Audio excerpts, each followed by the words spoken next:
Pagmasdan ninyo ko mga kakongkret, no? Ang pagtanggal nila ng molder sa ating dragon fruit post. Okay? Okay, tanggalin mo na yung mga kahoy kuya doon. Kaya yung mga kahoy, tanggalin mo muna. Ayan. Ganito po yung pagtanggal natin, no? Ng ating molder sa ating dragon fruit post. Okay? Ayan, no? Diba? Tingnan ninyo.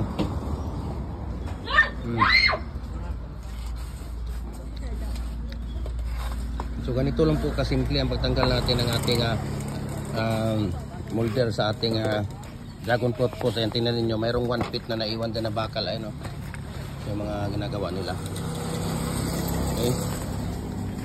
Ayan. Tingnan ninyo, diba? Ilihis lang kunti yung ginawang pag-content niya. Individual kasi ang pagpapasok ng tawag plywood doon sa bakal natin, dahil mag-iwan nga tayo ng 1 feet para doon sa ating tingnan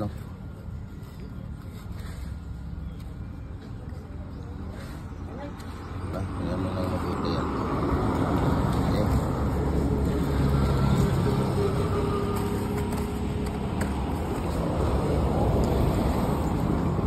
Okay, tingnan natin ang mabuti ito. Isa, dalawa, tatlo, diba? Kitang-kita nyo. Ang ganda, diba? Ganyan na ang pagkakagawa ng ating molder, no? Pagka molder, we can ship nationwide, walang problema. Luzon, Visayas, Mindanao. Okay? Papadala po tayo. Pero mas posible ba yun?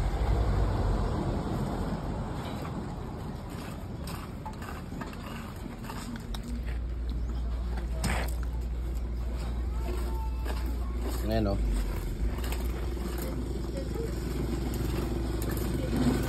Tingnan natin ngayon yung pagtanggal ng 4 holes. Yung ginagamit natin dito na molder ay 4 holes po ito na fix. 4x4 by 8 feet na 4 holes na fix. Okay? Ayan, no? Wow. Diba? Kitang-kita nyo naman. Sa kabila. Ayan, sige. Yung 2 holes natin, meron din na 2 holes dito. Oh, diba? Bilis lang tanggalin natin. So, yung mga naiiwan dito, ayan, kung makikita ninyo, na 1 feet yan.